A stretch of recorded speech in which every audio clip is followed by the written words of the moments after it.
Hey, RetconRaider here, and welcome back to Baldur's Gate 3, as today we continue exploring the Blighted Village.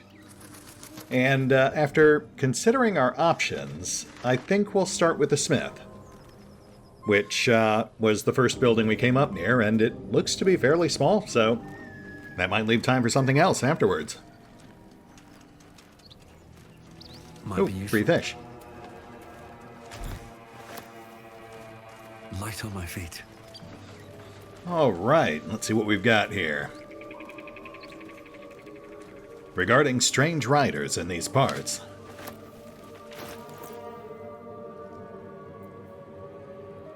A tear near the top of this notice suggests it was once pinned for display, and perhaps torn down. The date on this letter is faded with time, but the paper alone indicates great age. My fellow citizens, for fellow citizens we are, like it or not. I print and post multiple copies of this notice in the region, at no small expense to myself, because I feel a growing concern and alarm at the presence of strange riders in these parts of late. Many of you will have seen them, tramping through our forests and towns under the guise of patrol. They claim they are guardians sent from Elturel to protect the borders of the great and holy nation of Elturgard. Don't be fooled by shining armor or handsome mounts. I never bent the knee to any Elturgard, and I never asked any metal jester to come peering over my garden fence. As you all know, I'm descended direct from the original Selunite settlers along these banks, and I have a half-elven great-uncle who'll swear to it. We're peaceable folk, and we get on with the druids well enough, but I pay no fealty or tax to any far-off city I can't even find on a map. I took no small pleasure in telling those thugs just that, and I urge you to do the same. They called themselves Hell Riders. I call them interlopers, and they can bugger off to the hells, them and their city both. With grave concern and serious intent, Damon Briska, proud and free citizen of the Heartlands. Interesting. There's a few things we can take away from this. First of all, this does seem to lean into the idea that this place was raided by soldiers, which I think it was actually Shadowheart who suggested that. And this letter makes it seem like it might be the Hell Riders from Elturgard, which is awkward because Zevlor and several of his men are former Hell Riders. We'll have to see if we can ask him about it next time we're back in the Grove. But then, aside from that, this letter also confirms that the villagers were worshippers of Selûne. Not that I suppose that's really much of a surprise, given the smashed-up statue in the temple just out back. But of slightly more note, however, is the mention that the original settlers were elves or of elven descent. And Shadowheart herself is also part elf, which does kind of lean into the idea that she might actually be from this village or have something to do with it. She did seem to get lost in introspection when she saw that statue. Not to mention, of course, she was the one who suggested that soldiers raided this place, and now it turns out it was true. Or potentially true, we don't know yet. We'll have to keep an eye out for more confirmation first. But that, to me, certainly reinforces the idea that she used to live here. She was raised, at least, as a worshipper of Selûne. And then somewhere along the line, Shar sunk her claws into her. Possibly when this village got raided by Hell Riders, or possibly when she was embarked on, like, that rite of passage we read about, on the scroll we retrieved from the Owlbear Cave. It does feel like a lot of pieces are starting to fall into place. Oh, what do we have here? Highcliffe's Journal. The private thoughts of an ambitious apprentice. The pupil surpasses the teacher. My master weapons are almost complete. There's just one component left. Samson says the designs are a failure, but what's he know? He could barely see past his own belly. I stashed the prototypes and blueprints for now. But just you wait, Samson. Your legend is fading, and a new one will rise in its place. Well, not quite what I was hoping for, but, oh, okay, here we go. So I guess we do have a use for those blueprints we salvaged. And as an artisan, I suppose that's a quest that Auric would have a vested interest in. We'll keep an eye out for any sign of his masterworks. Though we already picked up the blueprints. So I'm hoping we didn't accidentally break the quest by doing that out of order. Unless there are additional blueprints, ones that aren't faded. Moonwitch rubbish. How much time did some dim-witted artisan waste on that? Harsh. Cellunite necklace. Chunky and a little dated, but made entirely of hammered silver.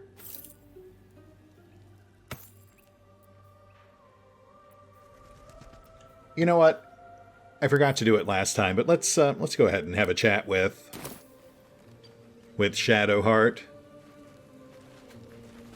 We still haven't talked to her about her weird pain spasms. So perhaps she can actually shed some additional light on what's really going on here.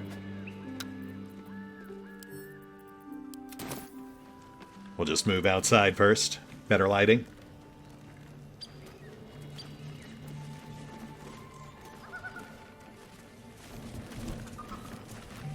So, Gale just consumes magical items like I do wine. We truly are a group apart. Nevertheless, as quirks go, that's a new one for me. Yeah, new to me too. That's not what I was hoping to talk about, though. You said I should ask you later about your condition? The pain spasms? This is as good a time as any. The wound on my hand. It never quite heals. And sometimes it causes terrible pain to rip through me. It's my burden, though, from Lady Shah. I can feel her influence somehow. Oh, I can't imagine that option going over terribly well. We'll just avoid that response. Is there any particular reason why Shar would do this to one of her own acolytes? I cannot say. Not with what I can recall. But even then, it would not be for me to question her will. Lady Shah has her reasons.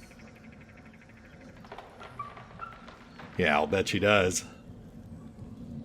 And I'll bet she has reasons why she's keeping those reasons hidden from you, too.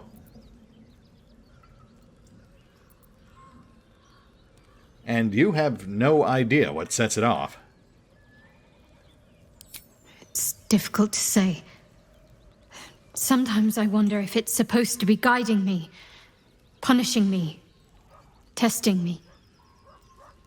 But perhaps it's none of those. Perhaps it's completely random. I'd like to hope there's more to it than that. Some meaning that Lady Shah will reveal to me when the time is right. Until then, all I can do is endure. Now, it seems like she's already on the same general wavelength I am, that the brand is there to kind of condition her.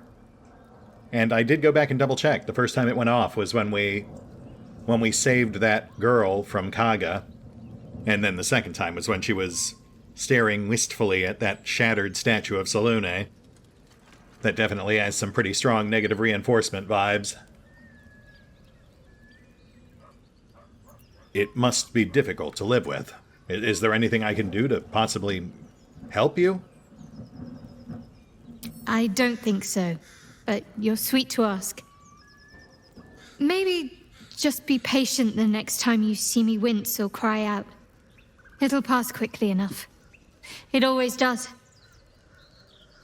Pain is sacred to followers of Lady Shah. Pain will give way to loss, and then to the peace of her eternal darkness. You can tolerate a great deal of suffering so long as it has meaning. Right, but you don't know what that meaning is because they've deliberately withheld it from you. You know, since we're on the subject, I've got a few questions about Shar. Do you mind? I'm sure you do. But please try to understand that it's not something I can just talk about freely. Come now, we've traveled together for days. We trust each other with our lives. This seems fairly paltry in comparison.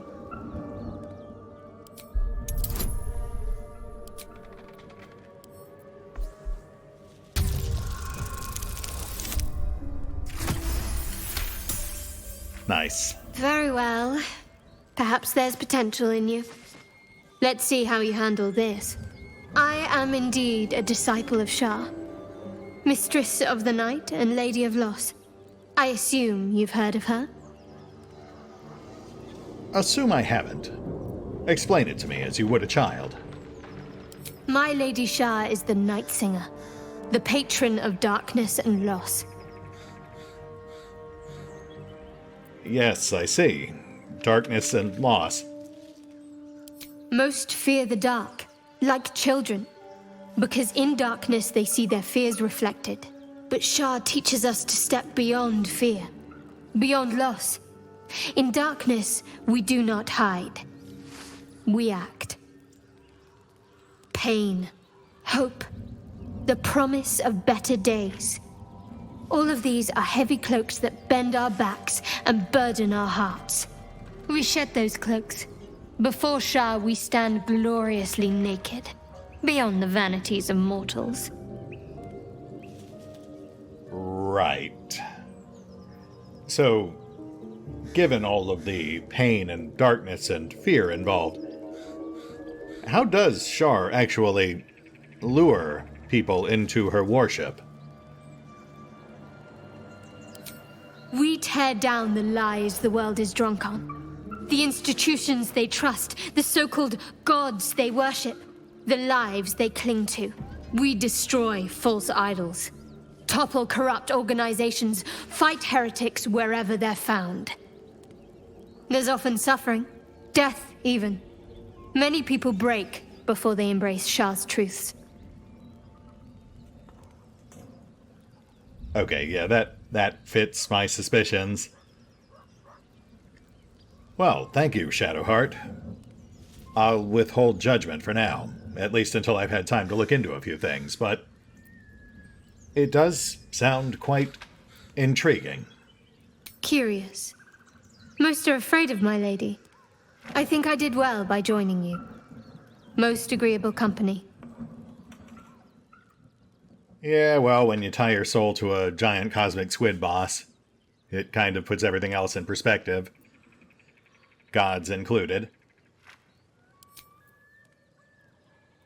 And I guess that's it. Thank you, Shadowheart. This has been most illuminating.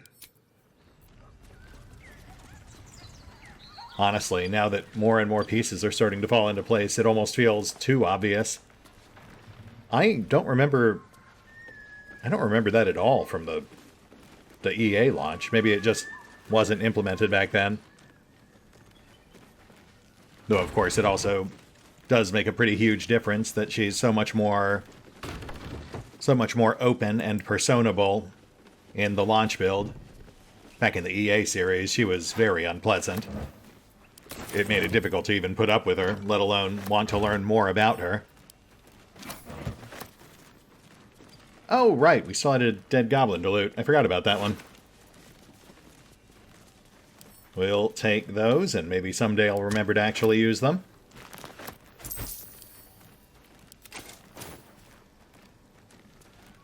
It is kind of a shame not to have a dedicated archer, given the sheer volume of trick arrows available.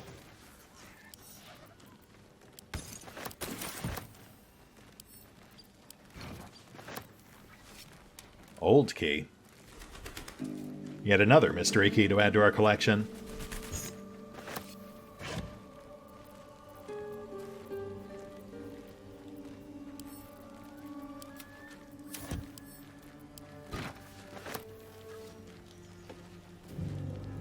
Also, I do not at all trust that webbed-over hole in the floor. I mean, granted, it's not like it's an actual trap or anything. It's a very obvious hazard, but still.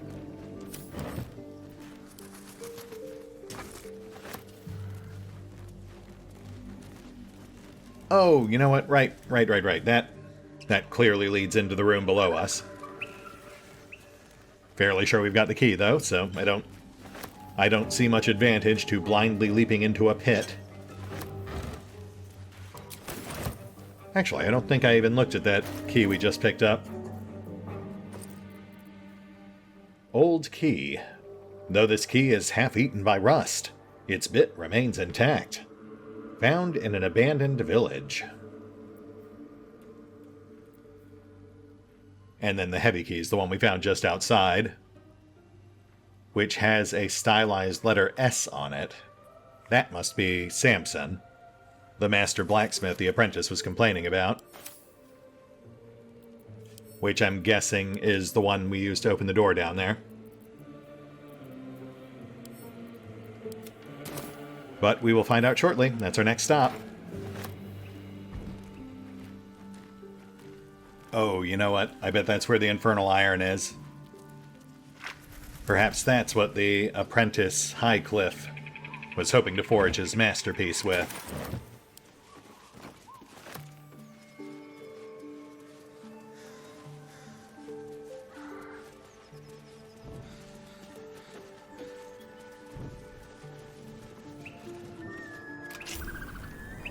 Area transition. Okay, fair enough. And there's our infernal iron. Alright. I am seeing a lot of containers. I will try to restrain myself. Come back for the barrels and boxes and whatnot later. Even though it physically pains me to leave any loot behind. Honestly, you folks. Don't you understand? I'm a dragon. It is in my nature to hoard. You ask me to go against my very nature.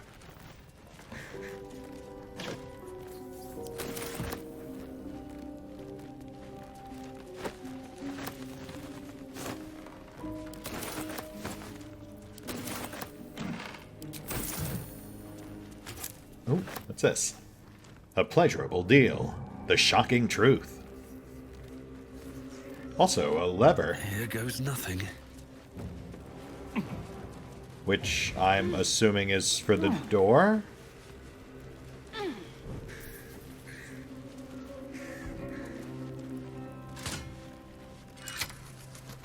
Okay, yes, that's...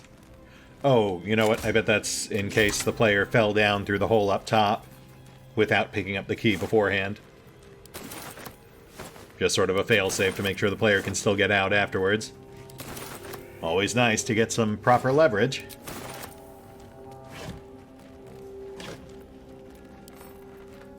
That said, not really seeing much of note here. Lots of vendor trash, a few kits here and there, which we currently have a glut of. Plus that book, which I think we've read.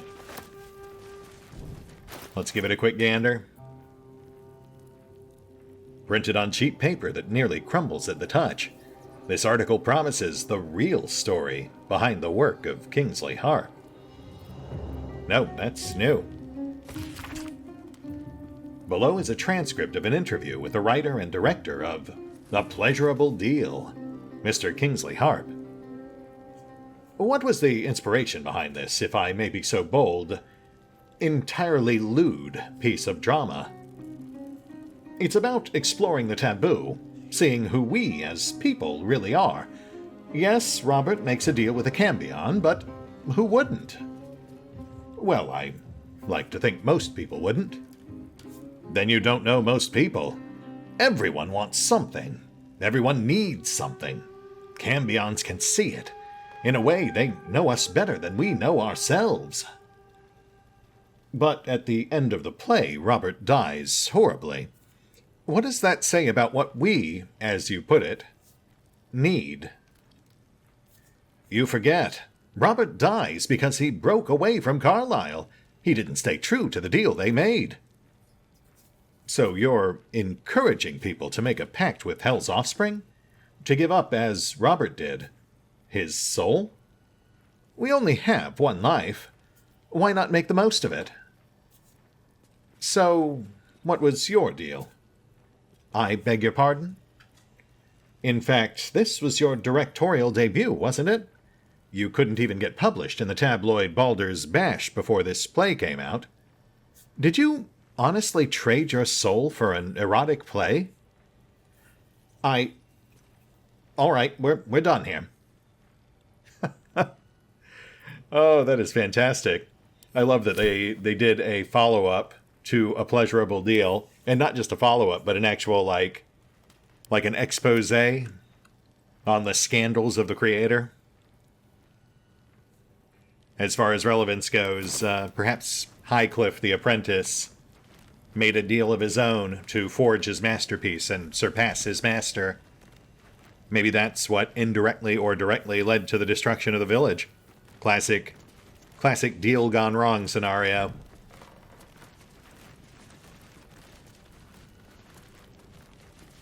We have a raised area here.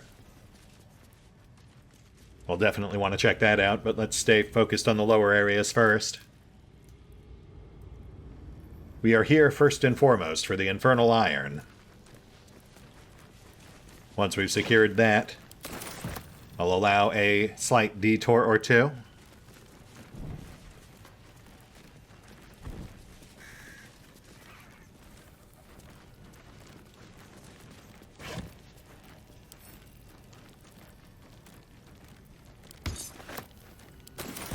We'll leave these here so we can climb on them later.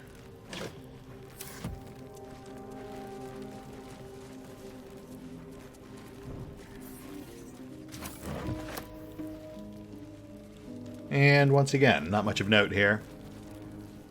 Just vendor trash, kits.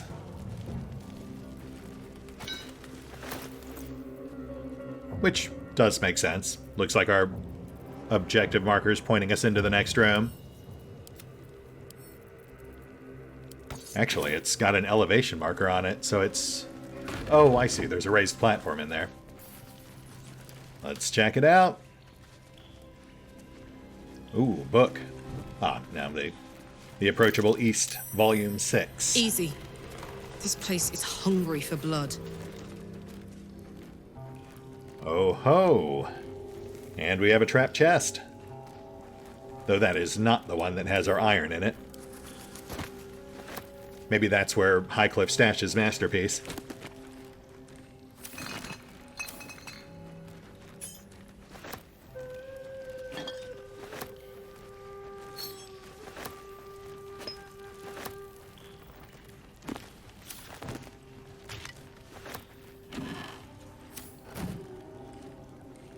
Sorry, I'm falling back into my old habit, just grabbing everything that's not nailed down. It's just a deeply ingrained habit, you know?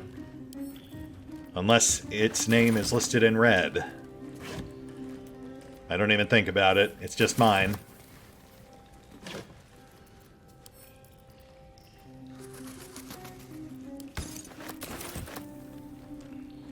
Let's get something off our chest real quick. Whatever comes, I'm ready.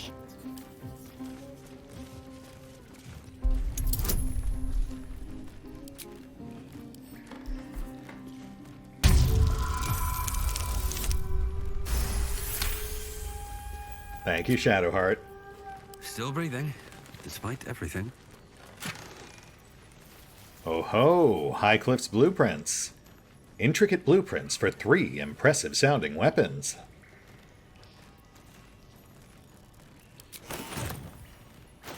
And yeah, I guess the other two blueprints we picked up were just random vendor trash.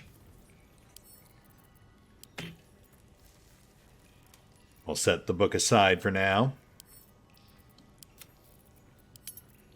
And can we actually read these plans?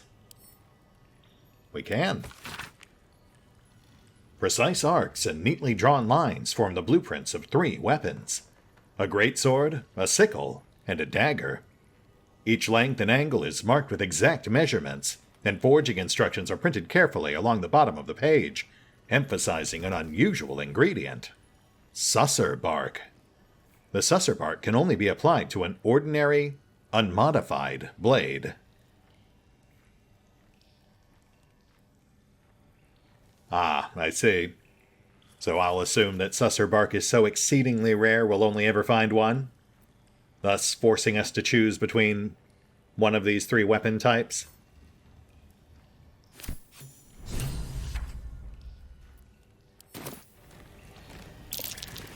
There's only one place I'm finding a Susa tree. The Underdark. Underdark?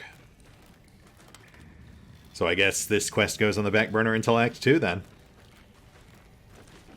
Fair enough. Let's grab our iron.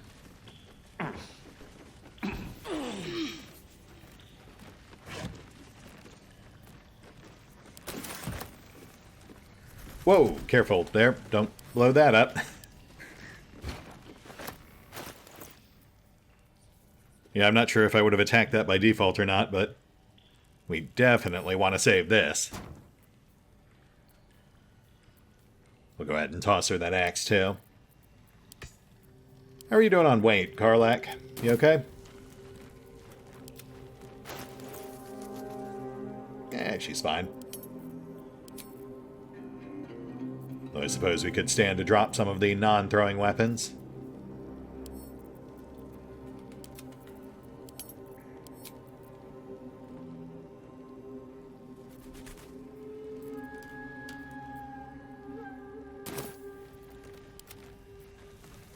And the iron. Don't want to forget that. There's the heavy key. This dented piece of black metal has a red shine to it, no matter the lighting. Faint screams echo through your mind whenever you touch it. Infernal metal! This can help damn and patch up my engine. Steel-forged sword. +1 short sword. Though the grip's leather is old and crusty, it shows no signs of wear, and not a single scratch mars the slender blade. Not seeing anything else unusual about it, just the +1 bonus.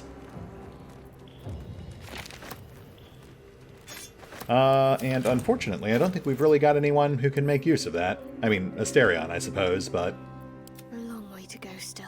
sadly, I don't think... Yeah, she's not proficient with short swords. Honestly, she's not even proficient with the rapier I've currently got her toting. Maybe I should just switch her back off to the Watcher's Guide. Honestly, I think the only finesse weapon she is proficient with is a dagger.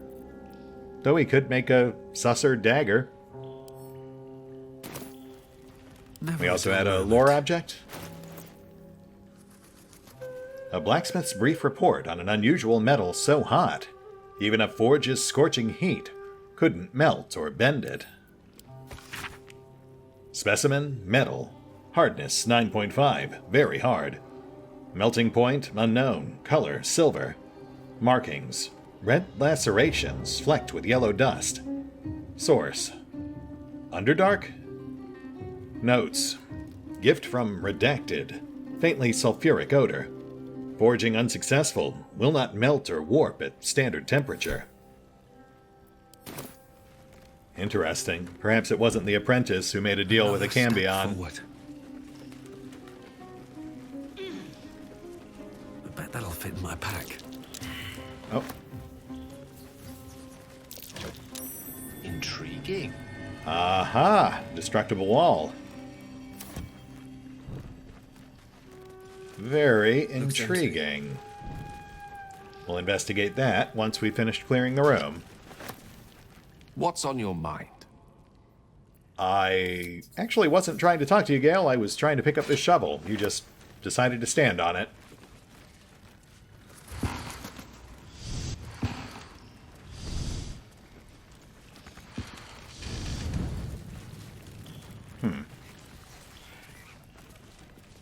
Interesting that the forge is so interactive. Almost as if we're supposed to do something with it.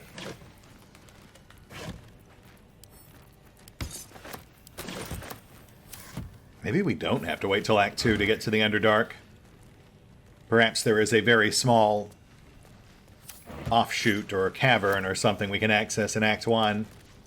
And we have to come back here to actually use the Susser bark. Yeah, I've never really played much beyond the Blighted Village. I mean, obviously that's where the early access kind of petered out back when I was doing the early access series. And I have just not had enough spare time to do any side campaigns, so I'm going to be doing a lot of guesswork as we get deeper into this thing.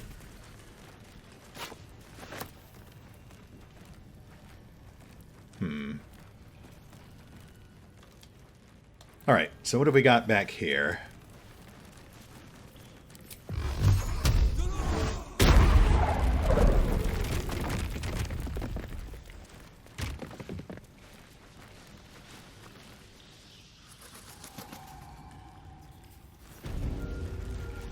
Oh, Whispering Depths.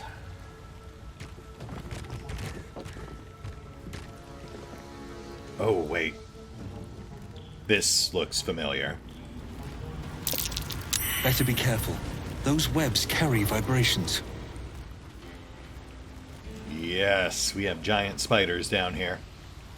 Oh, we've got access down to this river, too. Interesting.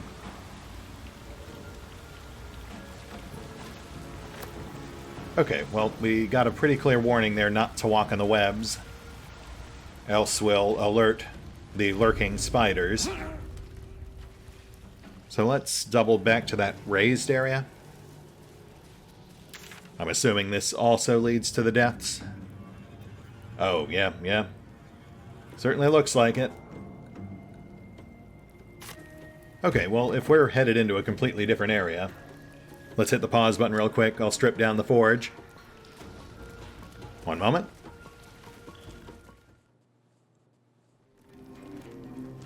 And we're back.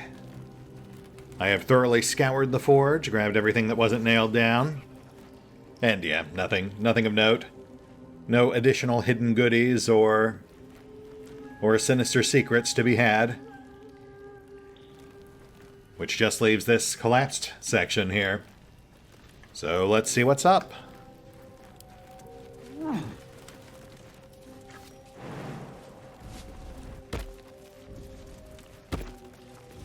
A skeletonized corpse with a candle. That's certainly a good sign. Plus another breakable wall. Should mind my step. Let's get ourselves into stealth mode. We are very clearly headed into dangerous territory.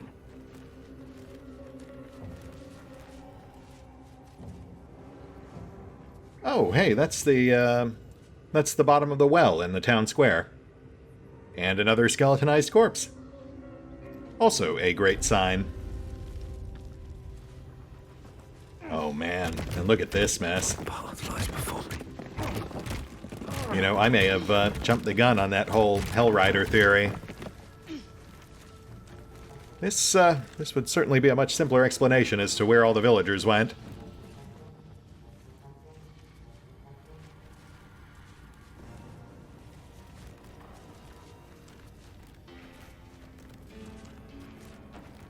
Oh, hold up.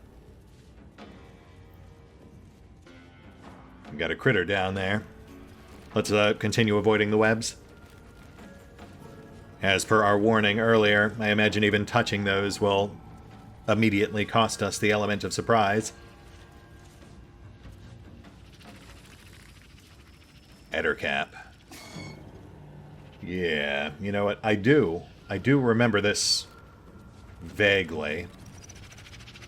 I think Aluthan fought these guys back near that first web bridge. Can't remember much about it beyond that, though. It was, gosh, it was like 2 years ago? 3 years? My goodness, where does the time go? Alright, well, obviously we're not going down to ground level. We've got a great perch here, so we'll just engage and play it by ear.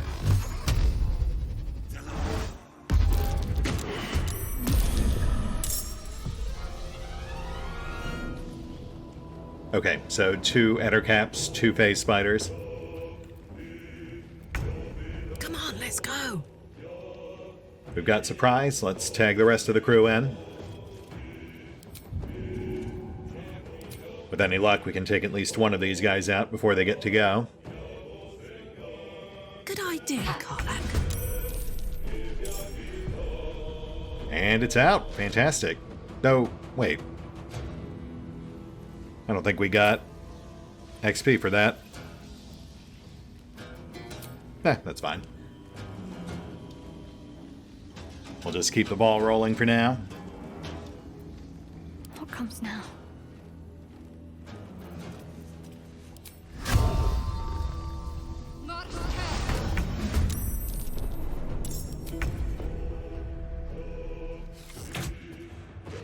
Nice. Heading there. We might actually take out 2 of these guys before they get to us.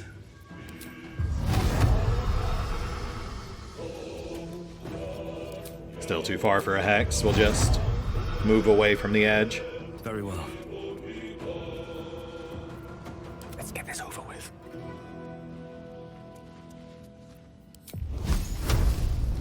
And boop. Oh. Infested. Not much damage, but apparently we removed some sort of What's this? buff or modifier. We'll have to watch out for that on the other one. Let's get the summons in there. Keep this thing busy until we can finish it off from afar.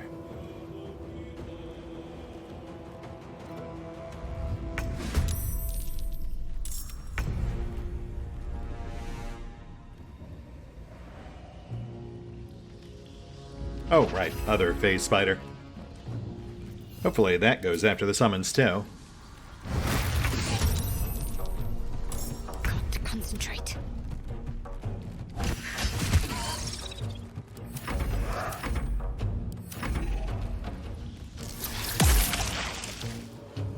Nice.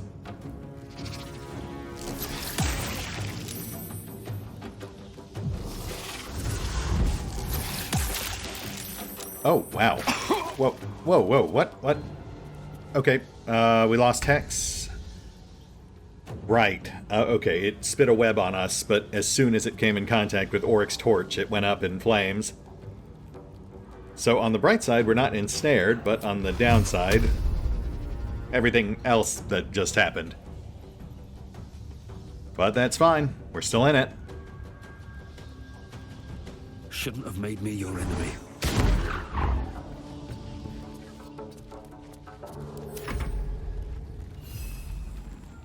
What should I do? We did lose the bridge, though. Let's hope we didn't need that.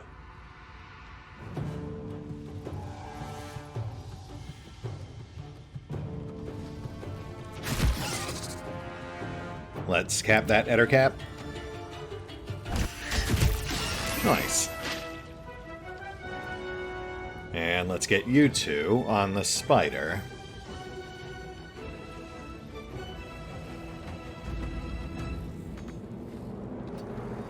This should hopefully discourage it from spitting more webs at us.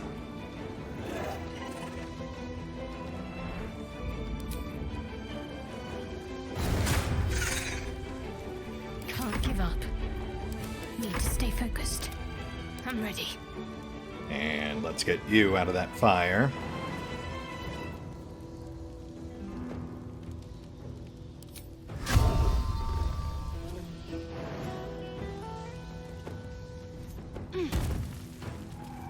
Unleash me. I guess I could actually just have Gale put it out. Though, if we tag this thing with a fire attack, would that take out the bridge under it?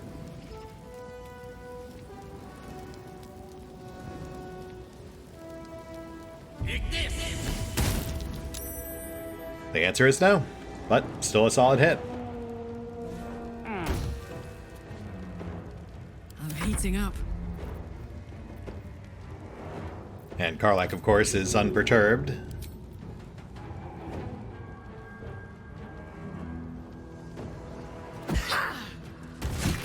Bonk. And just like that, we are unfazed. Now, if we still had a bridge, I would push across it, but, I guess we'll hold. Oh, yeah. Definitely the right move. This poor guy.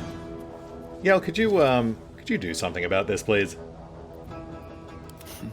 What fools these mortals be.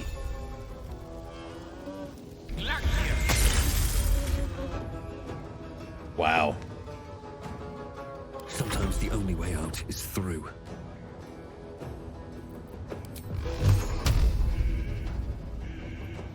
All right, let's wrap this up. What path lies before me?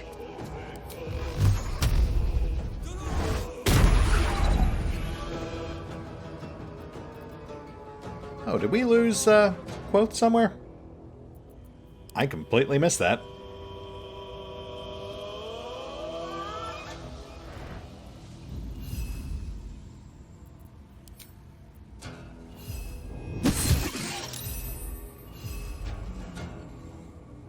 Blood comes easy these days. My faith will protect me. Got to move.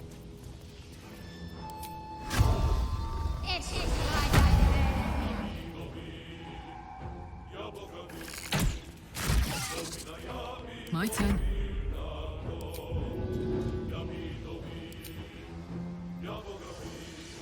Go on. Oh, wow. That was an actual, like, normal amount of damage. Oh, for goodness sake, come on, man. Okay, we just lost Hunter's Mark.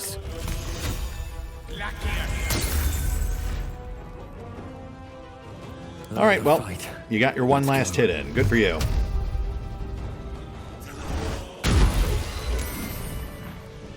Though really, we're actually not that bad off. What to do? Auric took a bit of a beating, but the only casualties were Quoth and our concentration spells. Oh, I have the magic touch. All right. What now? Yeah, I think we're good to keep going. I need to find a way forward.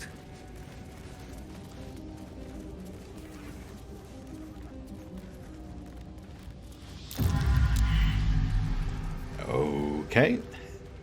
That's certainly going to get old fast.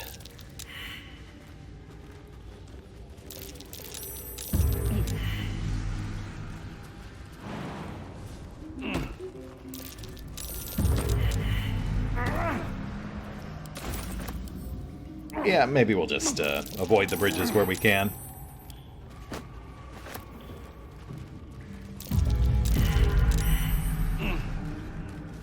Oh, for goodness sake. Auric, please.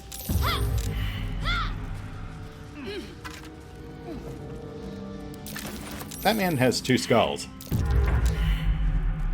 Which, to be fair, I guess isn't the weirdest thing we've seen today.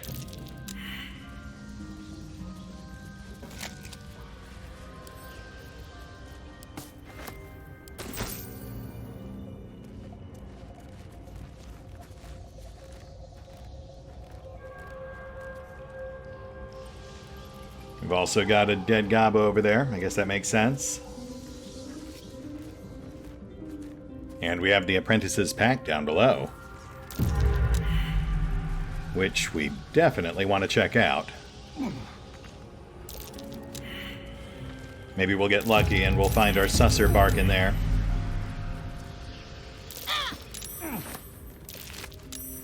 Silk gland, used in web grenades.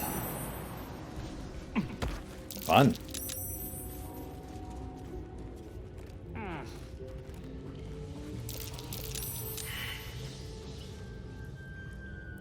Oh goodness, we've got like another whole chamber over here.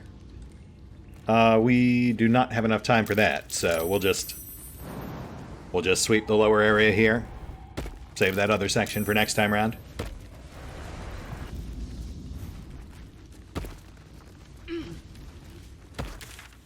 Ah, okay. This is the other way back to the forge.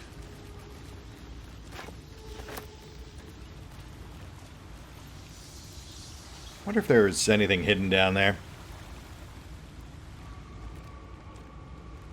I'll check it off screen.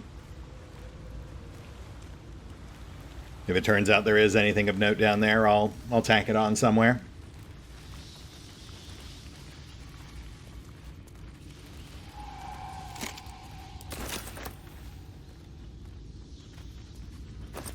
Ooh, potion of greater healing. Nice.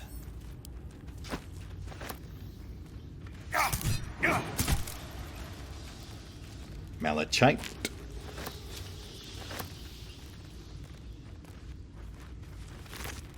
Nothing? Well, that's just utter crap. Though perhaps not as utter crap as the incredibly low-value ruby ring we just picked up. My goodness. Which way to the nearest library? The treasure items in this game are just so disappointing. I've got a long road ahead. I don't feel like I'm finding treasure.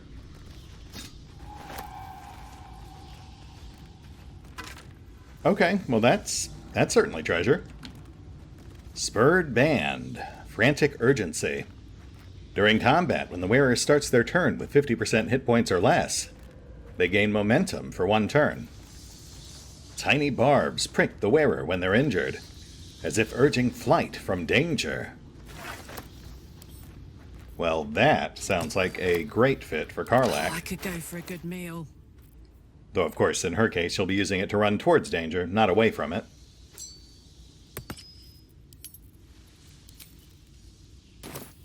No time to rest.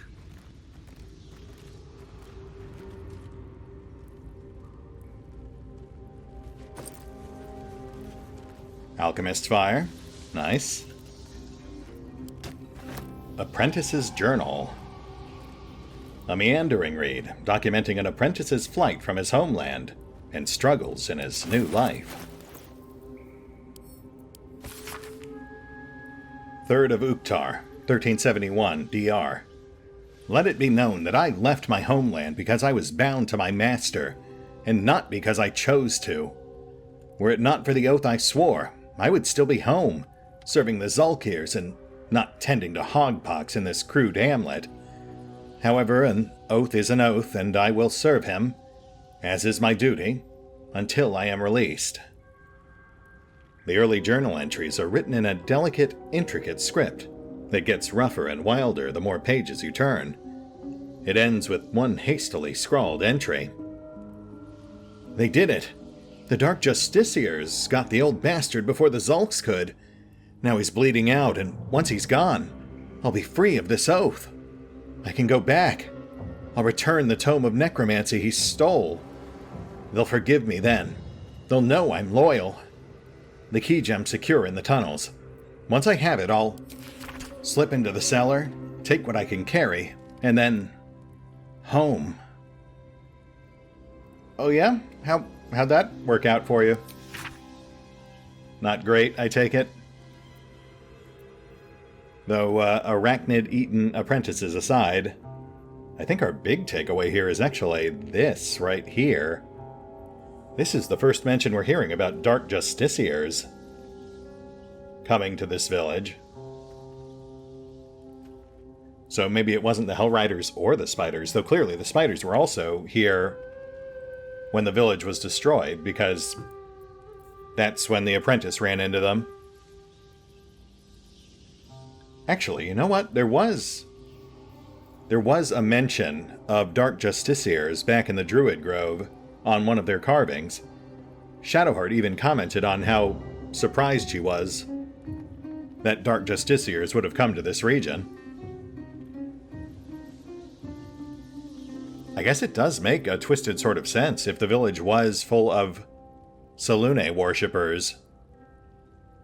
Then yeah, it would be a perfect target for Shar's followers to come gather unwitting recruits, raid the village, mind-wipe the survivors, convince them that they were always worshippers of Shar, and then reveal it to them later down the line, restore their memories, after they've done so much in service of Shar, that they either have no choice but to accept their new allegiance because they're in too deep, or they just go completely mad.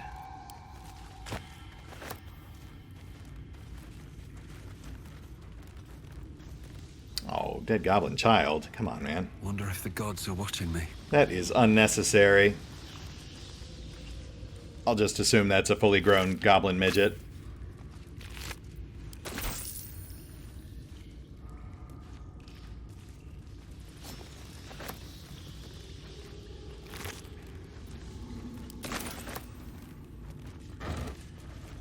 Spider sausage, sure. Why not?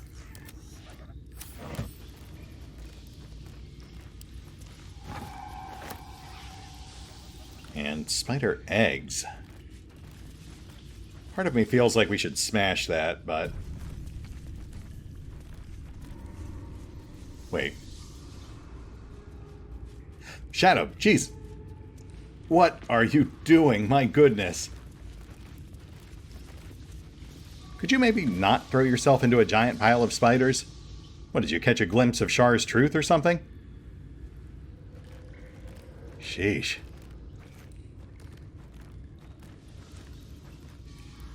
Yeah, I was just trying to see if we could tear down this web wall, but then Shadowheart got a serious case of tunnel vision.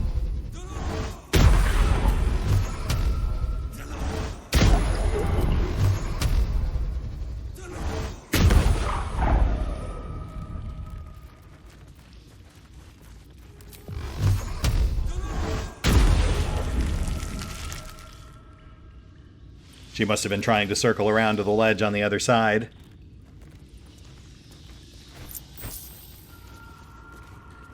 Which we will avoid for now that we know there are foes over there. We'll save that for next time.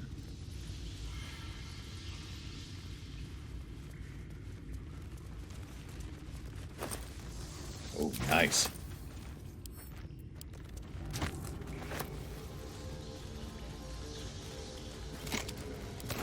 Malachite. Fall by my hand. Okay, that's the path that leads to the second chamber. So... Oh, let's find the well. We saw that on our way in, so it must be here somewhere.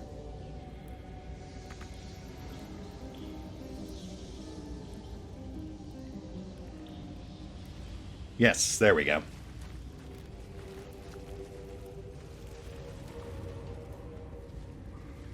Oh, wow. I missed a whole bunch of stuff.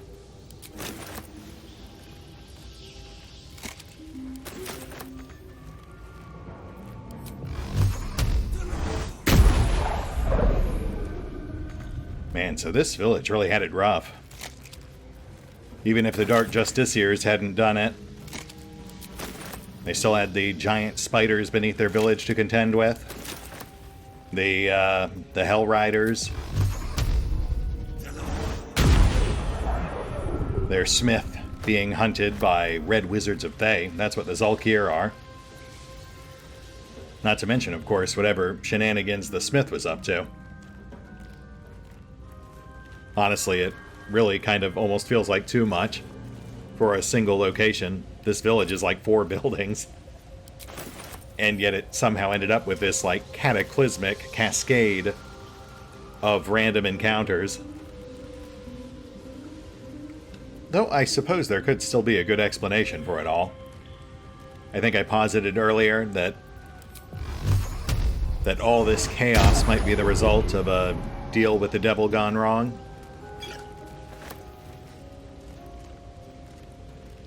And the blacksmith did have infernal iron. And who better to give that to him than a Cambion?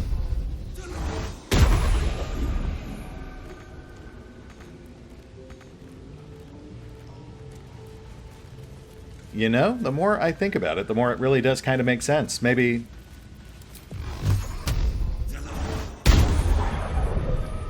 the blacksmith made a deal with a Cambion to become a master blacksmith. And the Cambion, in turn, required him to steal the Tome of Necromancy from the Thay. The Cambion rewarded him with trinkets, infernal iron, other unusual crafting ingredients to make his masterpieces with. Well, no, that wouldn't really explain the Dark Justiciars. Assuming the Dark Justiciars were here to press gang worshippers of Selûne, that really does just kind of bring it back to random happenstance. Well, I'm sure we'll find other things that provide additional context as we continue to explore.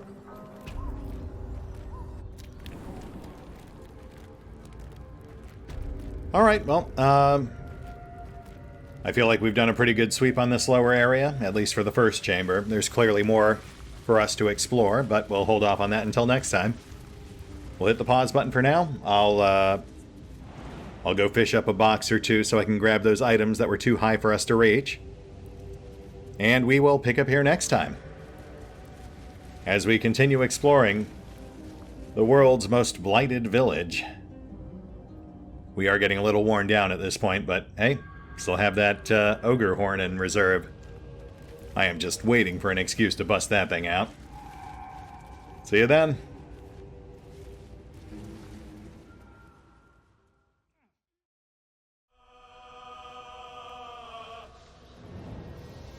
Oh, and special thanks to the Raiders, the fine folks who help make these videos possible, including but not limited to Revenant, Alois, CrowkingLoR, Dragon Matrix 7, Drakiith, EV23, EgonAlter, Exsellsior, Gottlieb, James Trimmier, Kazorm, Mark Giemza, Nathan Welch Jr., OverlordPherom, RandomPassrby, RobbyB, Rowan Church, Tomasz Piątkowski, Triphoppenskip, and Valinrook. Thanks for your support, guys. That said, if you'd also like to help support the channel, then feel free to push the buttons that do the things. Trust me, it does make a difference. Or you could even check out the PayPal, the Patreon, the Nexus GG, or the YouTube memberships. Links are in the description. I don't think so, but you're sweet to ask.